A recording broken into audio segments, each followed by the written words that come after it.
So hi guys, welcome back to my channel. आज हम बात करने वाले हैं बायोलॉजी का सबसे इम्पोर्टेंट जितने भी हमारे टर्म्स होते हैं या फिर उसके अकॉर्डिंग बेसिस जितने भी हमारे बेसिक चीज़ें होती हैं जो कि हमें पता होनी चाहिए for each and every chapter.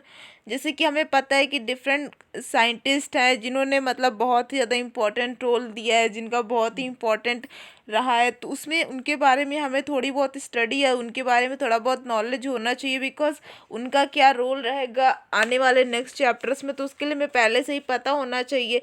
तो चलिए स्टार्ट करते हैं। और जैसे कि हमें पता है कि जो हमारे मतलब कि हमारे बायोलॉजी में काफ़ी सारे चैप्टर्स हैं, काफ़ी टर्म्स हैं, तो जितने भी लोग मतलब कि नीट 2023 या फिर नीट के एग्ज़ाम की प्रिपरेशन कर रहे हो, आप किसी भी मतलब 11 से हो 12 से हो, कोई मैटर नहीं, आपको ये चीज़ें पता होनी चाहिए। तो उस चीज़ के अकॉर्डिंग हम फर्स्ट लेक्चर इसी पर बनाने वाले हैं, जिसमें कि आपको हर एक चीज़ ऐसी पता होनी चाहिए जो कि हमने जिसका नाम भी नहीं सुना होता। क्योंकि बुक में जो होता है वो चीज़ें मतलब सिर्फ नीट में ही पूछी जाती है, लेकिन उसका जो बेसिक होता है, उसके पीछे का जो रीज़न होता है वो हमें नहीं पता होता है। और हमें ये चीज़ें पता होनी चाहिए कि हम उसको एक्स्ट्रा उसमें ऐड कर सकते हैं, जिससे कि हमारे जो है मार्क्स आ सकते हैं। तो चलिए स्टार्ट करते हैं। देखिए, पहली चीज़ ये है कि हम यहाँ पर हर एक चीज़ पढ़ेंगे, लेकिन हमें ये पता होनी चाहिए कि कौन से साइंटिस्ट थे, किन साइंटिस्ट ने किस चीज़ की डिस्कवरी की थी। हमने साइंटिस्ट का भी नाम सुना है, डिस्कवरीज भी सुनी, लेकिन हमने सेल भी सुना है, और हमने रॉबर्ट हुक का नाम भी सुना है, हमने एंटोनी वॉन लीवेनहॉक भी सुना, हमने कॉर्क भी सुना, लेकिन हमें ये नहीं पता है कि किसने क्या किया था, किसने किस चीज़ की डिस्कवरी की थी। इसलिए हमें दोनों चीज़ों को एक साथ पढ़ते हुए चलना है कि किस साइंटिस्ट ने क्या रोल किया था, क्या उनका इंपॉर्टेंट था, उन्होंने किस चीज़ की डिस्कवरी की थी, क्या उन्होंने जो है थ्योरी दी थी अपनी। तो हर चीज़ हमें पता होनी चाहिए, और ये सबसे बेसिक चीज़ होती है किसी भी चैप्टर को स्टार्ट करने से पहले, किसी भी चीज़ को या फिर किसी भी सब्जेक्ट को पढ़ने से पहले हमें उसके बारे में पता होना चाहिए। तो चलिए स्टार्ट करते हैं। तो पहले साइंटिस्ट आते हैं कौन, हमारे पहले साइंटिस्ट कौन है, हमारे एंटोनी वॉन लीवेनहॉक। ये कौन थे? ये फादर ऑफ माइक्रोबायोलॉजी थे। कौन थे ये? Father of microbiology. और पहला जो बैक्टीरिया था, इन्होंने मतलब कि बैक्टीरिया, इन्होंने माइक्रो ऑर्गेनिज्म को देखा था, इसलिए इनको हम लोग कहने लगे कि वो फादर ऑफ माइक्रोबायोलॉजी हैं। हमें पता ही है कि जो बैक्टीरिया में ही तरह तरह के मतलब पाए जाते हैं, तो वहीं से इनका उनका नाम पड़ गया कि he is known as the father of microbiology, who is Anton van Leeuwenhoek. ये पहली चीज़ थी। अब दूसरी चीज़, माइक्रोबायोलॉजी। आपको पता चला कि एंटोनी वॉन लीवेनहॉक सर ये फादर ऑफ माइक्रोबायोलॉजी थे, दैट्स इट। आपको इतना पता है, हम इतना ही पढ़ते चलते, लेकिन हमें ये पता होना चाहिए कि father of microbiology Antony von Leeuwenhoek थे। तो ये माइक्रोबायोलॉजी होती क्या है? देखिए, जो माइक्रोबायोलॉजी होती है, ये एक ऐसी ब्रांच या फिर एक ऐसी बुक या फिर एक ऐसा सब्जेक्ट होता है जिसमें कि हम माइक्रोस्कोपिक ऑर्गेनिज्म के बारे में पढ़ते हैं। अब microscopic organism in the sense, micro का मतलब वो होता है जो सबसे छोटा होता है, मैक्रो का मतलब वो होता है जो सबसे बड़ा होता है, और मीजो का मतलब वो होता है जिसका साइज मीडियम होता है। हमें ये चीज़ भी पता होनी चाहिए, क्योंकि माइक्रोस्कोपिक चीज़ जैसे कि हमारी प्रोटिस्टा हो गई, क्योंकि प्रोटिस्टा हमें जो चीज़ें हम नेक्ड आई से नहीं देख पाते हैं गाइस, वो हर एक चीज़ आपकी क्या होती है, माइक्रोस्कोपिक होती है। आपके सेल हो गए, जब तक वो ग्रुप के फॉर्म में नहीं आएंगे आप उनको अपने आई से, नेक्ड आई से नहीं देख सकते।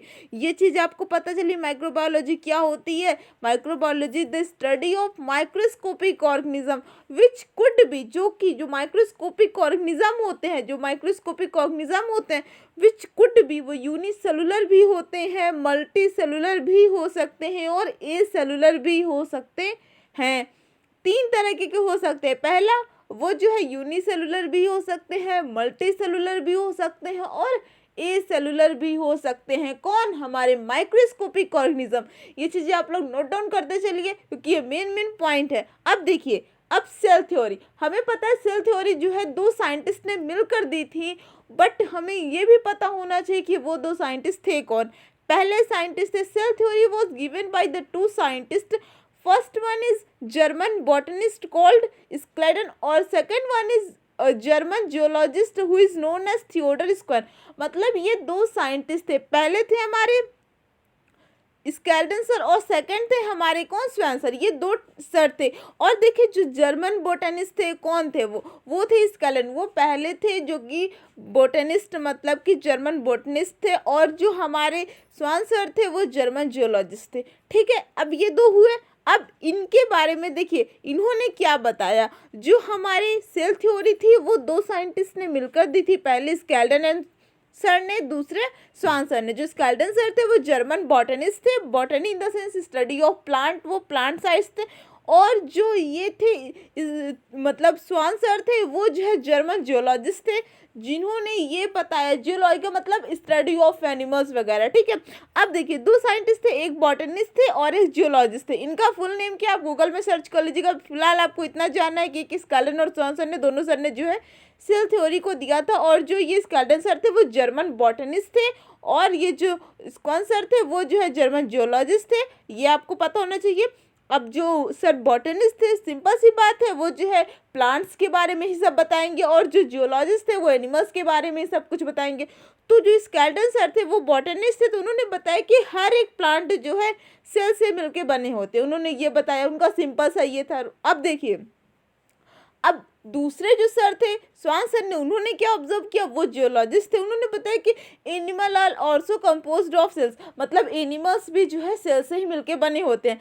तब इन दोनों लोगों को पता चला कि हाँ जितने भी मतलब वो कह रहा है कि जो है जो लिविंग चीज़ें होती हैं, मतलब जो प्लांट्स हैं वो भी जो है वो भी सेल से मिलके बनी है, और जो हमारे एनिमल्स हैं वो भी सेल से मिलके बने हुए हैं, हम भी एनिमल्स ही हैं। तो इन दोनों साइंटिस्ट ने ये बात क्लियर कर ली कि हाँ ये इसका मतलब हमें ये पता चला कि जितने भी प्लांट्स होते हैं या फिर जितने भी एनिमल्स होते हैं, इन द सेंस जितनी भी लिविंग चीज़ें होती हैं वो सेल से मिलके बनी होती हैं। All the living cells are made up of cells, ठीक है। ये दोनों साइंटिस्ट ने मिलकर इस चीज़ को प्रूव कर दिया, ठीक है। अब यहाँ पर हमें ये चीज़ समझ में आ गई कि दो साइंटिस्ट थे, दोनों, एक बॉटनिस्ट थे एक जियोलॉजिस्ट थे। बॉटनिस्ट ने बताया कि जो हमारे प्लांट्स होते हैं वो सेल से मिलके बने होते हैं, और जो हमारे जियोलॉजिस्ट सर थे उन्होंने बताया कि हमारे हर एक एनिमल्स भी जो है सेल से ही मिलके बने होते हैं। अब दोनों का तो मेन कंक्लूजन यही आया ना कि हर एक लिविंग चीज़ें सेल से ही मिलके बनी होती हैं। अब यहाँ से हमारी ये कहानी खत्म हुई। अब सेल थ्योरी के कुछ इंपॉर्टेंट पॉइंट हैं, 3 पॉइंट है, आपको हमेशा दिमाग में बैठा के रखनी है। पहली चीज़ ये कि हर एक लिविंग चीज़ जो है, all living things are made up of cell, ठीक है, इतना आपको पता होना चाहिए। All the living cells are made up of cell, one cell और मोर देन वन सेल। अगर एक सेल से है तो कॉल्ड यूनिसेलुलर, और अगर एक से ज़्यादा है तो उसे हम कह सकते हैं मल्टी सेलुलर। इतना आपको क्लियर रखना है। अब नेक्स्ट बात, cell is most basic unit of life, और ये भी कह सकते हैं cell is the basic building block of a life. इतना क्लियर। अब थर्ड बात जो थी, हर एक सेल जो है अराइज होते हैं फ्रॉम प्री एग्जिस्टिंग सेल। अब ये तो 3 पॉइंट रहा हमारे किसके लिए, हमारे सेल थ्योरी पर, बट ये तीनों चीज़ें आपको क्लियर रखनी है फॉर योर सेल थ्योरी। किसने दी थी सेल थ्योरी, किसने दी थी, कौन से साइंटिस्ट थे, क्या उसके मतलब 3 पॉइंट्स थे, वो आपको अच्छे से दिमाग में रटा होना चाहिए। अब नेक्स्ट बात आती है कि ये जो एक यहाँ पर सेंटेंस फंसा कि हर एक नई सेल जो है every new cells are arise from the pre existing cell, ये इस चीज़ पर एक बात चेक की गई कि हाँ ये ऐसा होता भी है। तो इस पर जब मतलब पता किया गया तो रुडोल्फ विर्चो सर ने इस चीज़ को प्रूव किया। उन्होंने कहा कि हर एक सेल जो है, उन्होंने इस चीज़ को स्टेट किया, उन्होंने इस चीज़ को बताया कि हर एक जो है सेल, हर एक नई सेल्स हमारे पुराने सेल से डिवाइड कर ही आती है। ये बात यहाँ पर क्लियर हो गई। अब ठीक है, अब चार्ल्स डार्विन आए। चार्ल्स डार्विन, इनका नाम हम लोगों ने लिविंग वर्ड चैप्टर में सुना था, या फिर अभी आपको हम फिर पढ़ाएंगे तो आप उसमें सुनेंगे लिविंग वर्ड चैप्टर में। तो जो चार्ल्स डार्विन है, he is known as the father of evolution, इनको हम कहते हैं फादर ऑफ एवोल्यूशन। अब देखिए, अब Galileo, father of science. Galileo मतलब इनका नाम भी हमें नहीं पता, हम साइंस पर काफ़ी बच्चे साइंस पढ़ रहे होते बट उन्हें ये नहीं पता होता कि ये फादर ऑफ साइंस है कौन। देखिए फिजिक्स केमिस्ट्री बायो तीनों कहते हैं, तो इनको कहते हैं father of science is known as Galileo, he is known as the father of science. ये चीज़ आपको क्लियर रखनी, नोट डाउन कर लीजिए। अब उसके बाद आते हैं father of science in India कौन है। फादर ऑफ साइंस गैलीलियो, ये तो पूरे वर्ड के हैं, लेकिन father of science in India कौन है, तो वो है जगदीश चंद्र बोस जी। कौन है, Jagdish Chandra Bose ji, he is known as the father of science in India. Clear. अब आपको नेक्स्ट चीज ध्यान रखनी है, ऑफ स्प्रिंग। अब देखिए ऑफ स्प्रिंग, अब लिविंग चीज़ों में होगी, सिंपल सी बात है। हमें पता है बहुत टाइम पहले जो जिराफ थे, हमने देखा जिराफ की जो मतलब जो नेक होती है वो क्यों इतनी लंबी होती है, क्यों इतनी लंबी होती है, क्योंकि उसमें थायराइड ग्लैंड ज़्यादा होते हैं या फिर उनकी नेक ही लंबी होती है। ऐसा कुछ नहीं है, सब उनका हमारी तरह ही पूरा सेम होता है, बट उनका जो नेक है वो कैसे लंबा हुआ, हमें ये पता होना चाहिए। रीज़न क्या था इसके पीछे। देखिए, अगर कोई वो प्लांट है, अगर वो ग्रो कर रहा है टाइम टू टाइम, तो अगर वो लोग मतलब कि अपने नेक को खींचते थे ऊपर की तरफ कि हम इस प्लांट को जो है कैसे हम इसे क्रैप कर लें, कैसे हम उसे खा पाए, प्लांट्स लीव्स को ईट करने के लिए वो अपनी गर्दन को जब उठाते थे, तो फॉर दैट प्रैक्टिस कंटिन्यू करते रहे, तो उनका एक टाइम पर उनका नेक काफ़ी लंबा हो गया। तो ये थी बात, इसको साइड कीजिए। अब of spring of giraffe and babies. अब जो ऑफ स्प्रिंग जिराफ का होता है वो क्या था, इनहेरिट इट्स लॉन्गर नेक। उनका क्या ऑफ स्प्रिंग था कि उन्होंने अपने लॉन्गर नेक को इनहेरिट किया। और जो बेबीज का था उसमें क्या था, उन्होंने अपने अपेंडिक्स को जो है क्या किया, श्रंक किया, इनहेरिट द श्रंक अपेंडिक्स। ठीक है, ये चीज़ आपको क्लियर रखनी है। अब दूसरी बात आती है second theory, all such changes are heritable. हर एक चेंजेस हमारे हेरिटेबल होते हैं, इतना आपको क्लियर रखना है। अब देखिए, जॉर्जस का क्यूवेर, इन्होंने क्या कहा था, इन्होंने he studies fossils from the different kind of parts of the world. ये दुनिया में घूमे, इन्होंने जो है डिफरेंट काइंड ऑफ फॉसिल्स को जो है पढ़ा। अब उसके बाद इन्होंने मतलब जो हमारे जॉर्जस क्यूवेर थे, ये कौन थे, ये फाउंडिंग द फादर ऑफ प्लानेटोलॉजी थे। प्लानेटोलॉजी के फादर कौन थे, तो हमारे वो थे जॉर्जस सर। उसके बाद इन्होंने खुद की थ्योरी को डेवलप्ड किया, डेवलप्ड हिज थ्योरी ऑफ, मतलब इन्होंने अपनी थ्योरी को डेवलप्ड किया। इनकी थ्योरी क्या थी, कैटरस्ट्रॉप्स। और इन्होंने ये बताया कि ये जो थे, इन्होंने पूरी वर्ल्ड को पहले ऑब्जर्व किया, घूमा, मतलब जैसे इनका रहा हो। उसके बाद इन्होंने जो है फॉसिल से ही तरह तरह की चीज़ें को पढ़ा। उसके बाद इन्होंने ये चीज़ फाउंड किया कि जो है ये सब होता है। उसके बाद इन्हें हम कहते हैं कि फादर ऑफ पैलेंटोलॉजी थे। और उसके बाद इन्होंने जो है डेवलप्ड हिज थ्योरी ऑफ कैस्टरोट्रॉफ्स। यहाँ से आपको चीज़ क्लियर हुई। अब नेक्स्ट आते हैं चार्ल्स डार्विन। इनके बारे में हमने सिर्फ अभी स्टार्टिंग में इतना ही पढ़ा कि he is known as the father of evolution, that's it. लेकिन इनका क्या था, इनका पूरा था Charles Darwin use the idea. इन्होंने अपने आइडिया को यूज़ किया। ये सेंटेंस है, आपको इसको याद करना पड़ेगा। Charles Darwin use the idea that there were more than one lineage for a species. मतलब उनको ये पता चला कि बहुत सारी स्पीसीज हैं। मतलब पहली चीज़, as a starting point of studies about evolution, उन्होंने एवोल्यूशन पर ही स्टडी की। ठीक है, इसलिए इनको हम कहते हैं फादर ऑफ एवोल्यूशन। उसके बाद he was convinced that the features that we see are the result of something called the natural selection. Also he is also known as the father of natural selection, because इसका मतलब ही जाता है related to that. इन्होंने बताया कि ये जो हमारा मतलब, इन्होंने अपने आइडिया को यूज़ किया और इन्होंने सबसे पहले इनका स्टार्टिंग पॉइंट रहा कि हम स्टडी करेंगे एवोल्यूशन के बारे में। और इन्होंने चीज़ों को ऑब्जर्व किया और बोला कि ये जो हम देख रहे हैं, जो result different kind of feature है, वो क्या है। इन्होंने कन्विंस किया कि इसे हम कहते हैं नेचुरल सिलेक्शन। ठीक है, ये चीज़ आपको क्लियर रखनी है। अब नेक्स्ट बात आती है किसके बारे में, अब नेक्स्ट साइंटिस्ट है जो कि उनका भी बहुत ही इंपॉर्टेंट रोल रहा है।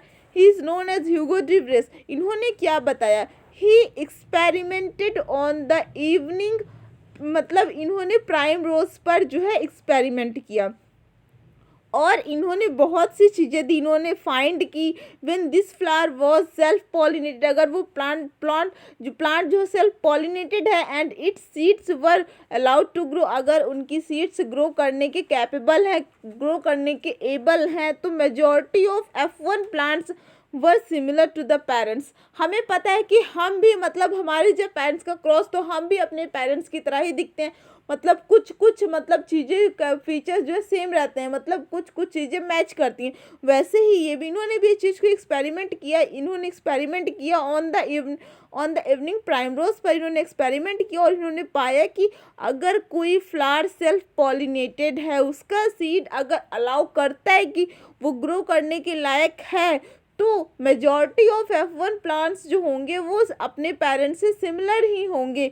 और बट बहुत कम ऐसे होंगे जो कि सेल्फ पॉलिनेटेड, मतलब कि बहुत कम होंगे। Because but very few were different, जो कुछ होंगे वो डिफरेंट निकलेंगे। And these different plants were also self pollinated, जो कि फिर भी पॉलिनेटेड ही होंगे। And when their seeds were sown, majority of the parents similar to their parents. इतना इन्होंने बता दिया कि अगर कोई प्लांट है, अगर वो सेल्फ पॉलिनेटेड है और उसकी सीड्स अलाउ कर रहे ग्रो करने की, तो वो काफ़ी मेजॉरिटी ऑफ एफर्न प्लांट जो होंगे वो अपने पेरेंट्स से सिमिलर होंगे। इन्होंने इस चीज़ को प्रूव कर दिया। बस कुछ प्लांट्स ऐसे होते हैं जो कि सिमिलर नहीं होते हैं। अब नेक्स्ट चीज, majority of the plants were similar to their parents while few others more different plants and this continued for many generations. ठीक है, अब ये चलता रहता है। But according to Hugo de Vries, इन्होंने क्या बताया कि new species are not formed by continuous variation but by sudden occurrence of variation which is called mutation. Mutation ही इसे हम बोल देते हैं, और ये म्यूटेशन जो होता है वो हेरिटेबल होता है, can be passed on to successive generation में वो पास होता चलता है। And he also brought the earlier work of Gregor Mendel who is known as the father of genetics. अब देखिए ग्रिगोर मेंडल कौन थे? फादर ऑफ जेनेटिक्स, हमें पता है। अब थॉमस हेंट मॉर्गन सर है, ये जो मॉर्गन सर थे ये अमेरिकन एवोल्यूशनरी बायोलॉजिस्ट थे, जेनेटिस्ट थे और एम्ब्रायोलॉजिस्ट थे, और इन्होंने इस चीज़ को डिस्कवरी इन्होंने की कि the role of the chromosome plays is hereditary. मतलब इन्होंने बताया जो क्रोमोसोम का जो रोल होता है वो जो प्ले करता है वो हेरिडिटी होता है। उसके बाद इन्होंने डिस्कवर क्या किया? He discovered the white eyes mutation in the fruit fly. इन्होंने फ्रूट फ्लाई पर जो है क्या की डिस्कवरी की। उसके बाद इन्होंने बताया कि इस्टेब्लिश्ड किया कि the chromosome theory of heredity को इस्टेब्लिश किया, और Thomas Hunt Morgan concluded that the white eyed trait followed pattern of sex chromosomes inheritance. और इन्होंने इस चीज़ को कंक्लूड भी किया कि जो लिंक्ड जीन्स होती हैं are on the same chromosome. जो लिंक्ड जीन्स होती हैं वो सेम क्रोमोसोम पर ही काम करती हैं। द क्रोमोसोम नॉट जीन्स, मतलब जो होती हैं वो क्रोमोसोम पर ही काम करती हैं, जो हमारी लिंक्ड जीन्स होती हैं are on the same chromosome. So I hope आपको इतना अच्छे समझ में आया होगा। इसमें चीज़ें कुछ इंपॉर्टेंट थी, कुछ नोट डाउन करने वाली थी। बस आपको मेन चीज़ इसमें ये है कि जितना हमने आपको बताया आपको उतना याद रखना, और उसके बाद जितने भी इंपॉर्टेंट टर्म्स थे जो साइंटिस्ट के नेम थे बस वो आपको याद रखना। जैसे कि मॉर्गन सर हो गए, हमारे थॉमस एंड मॉर्गन सर हो गए, फिर उसके बाद हमारे जितने टीचर हो गए, जगदीश चंद्र बोस हो गए, ये जितने भी टाइप्स ऑफ साइंटिस्ट थे इनको आपको याद रखना है, क्योंकि टीचर्स ऐसे क्वेश्चन पूछ लेते हैं या फिर आपको ऐसे क्वेश्चन पता होने चाहिए for knowledge. So thanks for watching, will meet on the next video with other important few terms. Bye bye, take care, stay home, stay safe.